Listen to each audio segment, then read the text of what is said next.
Hey guys, all right, so we're gonna start with vocabulary for today, and you have the muffin tin game. So Miss Mallory's actually here to demonstrate the muffin tin game for you guys. How do I get it? I don't know how to switch it. So we're gonna do this. All right, so she has a little dream rock, which I think a little rock works best. And we kind of set the muffin tin up on a little stool here.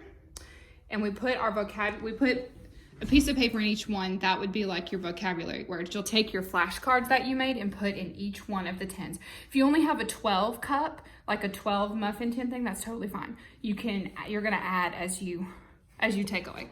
Okay, so she's gonna throw her little dream rock in the muffin tin. She's gonna go with the one it went the closest to. She's gonna go pick up her paper. She got the word dilute. And she's gonna use it in a sentence. Dilute. The Kool-Aid was very diluted. It was not any good. What part of speech is dilute, Miss Mallory? Because I want you guys to do part of speech as well. Diluted would be a verb because it is explaining what the Kool-Aid is. Yes, good job. Okay, now she would keep that out and she would replace it with another vocabulary word that wasn't in there. And then she would keep doing the game until she was done. And you might have to throw a few times. 3 strikes, you're out. And in that case, you would try to remember which rock it bounced in and just grab that one. And if you can use a bouncy ball, you can actually use a rock from your driveway. So I think a bouncy ball is probably going to bounce out of the tin. So I feel like the little rocks are a better idea. Mm-hmm. So it bounced out of that one. Oh, a marshmallow. That's a good idea. A marshmallow is a great idea. I really like using marshmallow. That's a good idea. Stick. It's gonna get gross after Lick it first. Okay. All right. That's it. That's your vocabulary for the day. So we're gonna move on to our next subject for the day. Everybody, tell Miss Mallory thank you. Thank you, Miss Mallory. Bye. All right, guys. Next, we're gonna look at. Okay, we're gonna look at reading next. So as you'll notice, I'm in my chef. I don't know if you guys remember. I'm gonna set myself up. I'm gonna set it up real quick. So I'm in my chef outfit and I did the muffin tin activity because today I wanna personally challenge you on this video to bake something or cook something. I'm technically in a baker's suit, so let's roll with bake something, or cook something. Microwave something, hot plate something, grill something, roast a marshmallow, all with supervision, please. Please don't operate anything that is dangerous for you to operate while your parents aren't home or not with you. Like, ask mom for approval. Hopefully mom's watching this and is like, hey, we're gonna make brownies, or hey, we're gonna make chocolate chip cookies, or we're gonna steam some broccoli. That's super healthy. Okay, so I'm gonna plug my phone up here and we're gonna talk about your reading assignment for the next 2 weeks. Yes, 2 weeks. So I want you guys to pick a book. I want you to pick any book that you want to pick. It just needs to be a book that's lengthy for your reading level. And you know what your reading level is. If you want some suggestions, I will definitely give you some personal suggestions for you. Like, I'm not giving out generic lists. Like, I will make a list for you of 5 or 6 books that I think you'd love. Of course, this will be a virtual book. This will be a book that you can get on a tablet, on a computer, on a phone, whatever you want. So you're gonna pick a book. So today's assignment is pick a book. It might take you a minute to pick it. I want a screenshot of the book, a picture of the book, or just simply send me the book title. I'm familiar with a lot of books, but some of them I'll have to look up. So today, for reading, you're picking a book. All right, so it's vocab and reading.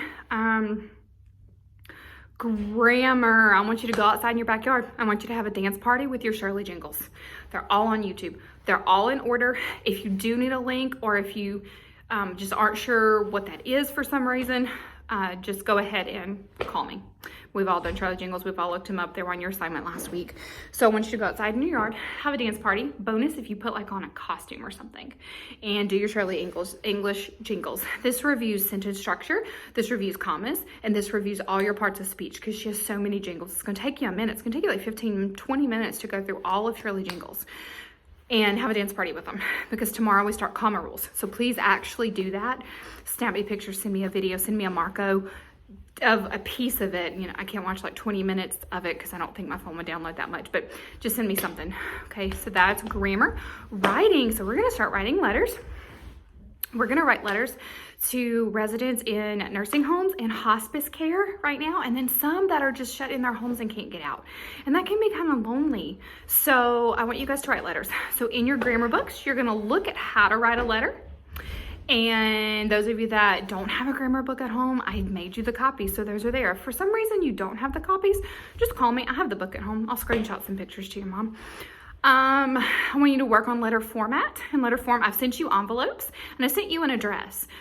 I need you all to watch this part. When you mail out your letter on Wednesday, or if you mail it out before, I'm fine. You need to put in your return address at the top, you need to put LCA student, comma, your name. So I've been in contact with High Hope Care Center and a hospice care center, and you have to put LCA student first before your name on the return address, because they need to know that it's LCA, because we've been approved to write to their residents. Otherwise, they may not send it. Some of you will be writing to an actual person. Like I have some names from personal relatives of people that sent me messages.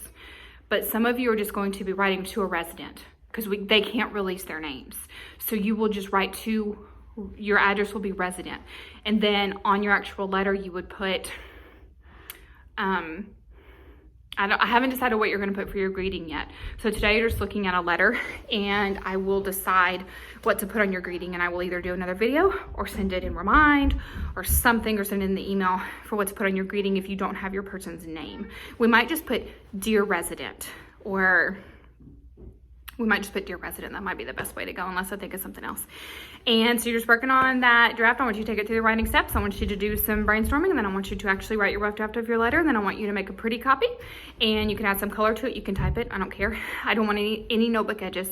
I want a screenshot of every single letter before it is mailed out. I do not want anything going in the mailbox till I've seen it. Okay, nothing goes in the mailbox until I have seen the letter.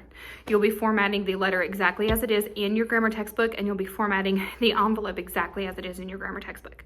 So please pay attention to those rules. Everything you need is there. If you read all of that and you still are not really sure what to do, just call me, FaceTime me, Marco Polo me, text me, send a carrier pigeon, Morse code. I will figure out how to instruct you on your letter. So that is writing. And I think that's all for ELA. So I'm gonna pause this, and I'm gonna run over to my maps and do your history video for today. All right, guys, remember, you're gonna bake something today. You're gonna do a good job. This is gonna be amazing. It's gonna be an amazing week. So I'll see you again in a minute for history. Bye.